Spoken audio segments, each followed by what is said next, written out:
यमराज और सत्य का न्याय। बहुत समय पहले की बात है, पृथ्वी पर एक न्यायप्रिय राजा धर्मसेन का शासन था। वे सत्य, न्याय और धर्म के मार्ग पर चलते थे। उनके राज्य में हर कोई सुखी और संतुष्ट था। लेकिन एक दिन एक विचित्र घटना घटी। राजा को एक सपना आया जिसमें स्वयं यमराज प्रकट हुए और बोले, राजा धर्मसेन, तुम्हारा अंत निकट है। 7 दिनों के भीतर मैं तुम्हें लेने आऊंगा। अपने कर्मों का हिसाब कर लो। ये सपना देखकर राजा घबरा गए। उन्होंने अपने विद्वान मंत्रियों और ऋषियों को बुलाकर इस स्वप्न का अर्थ पूछा। सभी का मत यही था कि यह कोई सामान्य सपना नहीं था, बल्कि यमराज का स्पष्ट संदेश था। राजा को ये सुनकर दुख हुआ, लेकिन उन्होंने अपने अंत को स्वीकार करने का निश्चय किया।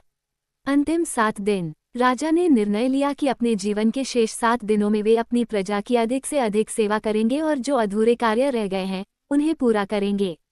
उन्होंने अपनी प्रजा से मिलकर उनका हाल चाल पूछा, गरीबों को दान दिया और न्याय के सभी लंबित मामलों को निपटाया।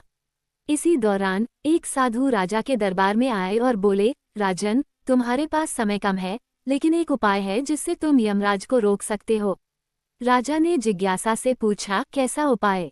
साधु ने उत्तर दिया, यदि तुम सत्य और धर्म का मार्ग नहीं छोड़ोगे और पूरी निष्ठा से न्याय करते रहोगे, तो यमराज भी तुम्हें लेने से पहले 2 बार सोचेंगे।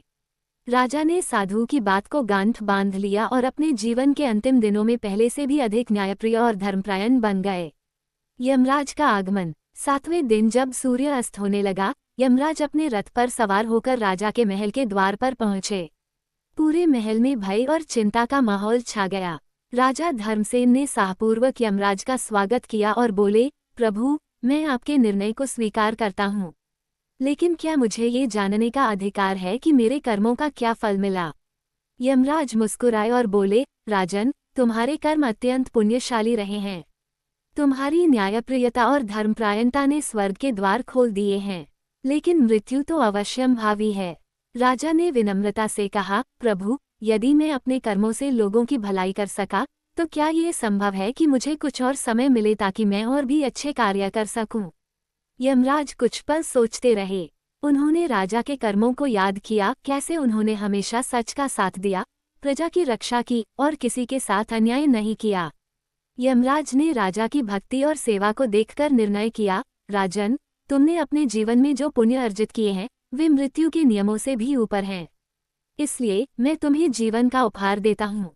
जब तक तुम स्वयं मृत्यु को स्वीकार नहीं करोगे, तब तक तुम्हारा समय नहीं आएगा। ये सुनकर पूरा राज्य आनंदित हो गया। राजा धर्मसेन ने यमराज का धन्यवाद किया और वचन दिया कि वे जीवन भर सत्य और न्याय के मार्ग पर चलेंगे। कहानी की सीख। इस कथा से हमें ये शिक्षा मिलती है कि सत्य, न्याय और धर्म की शक्ति इतनी प्रबल होती है कि वह स्वयं मृत्यु को भी रोक सकती है। यदि हमारे कर्म अच्छे हैं और हम निस्वार्थ भाव से लोगों की भलाई करते हैं, तो स्वयं यमराज भी हमें समय देने को बाध्य हो सकते हैं।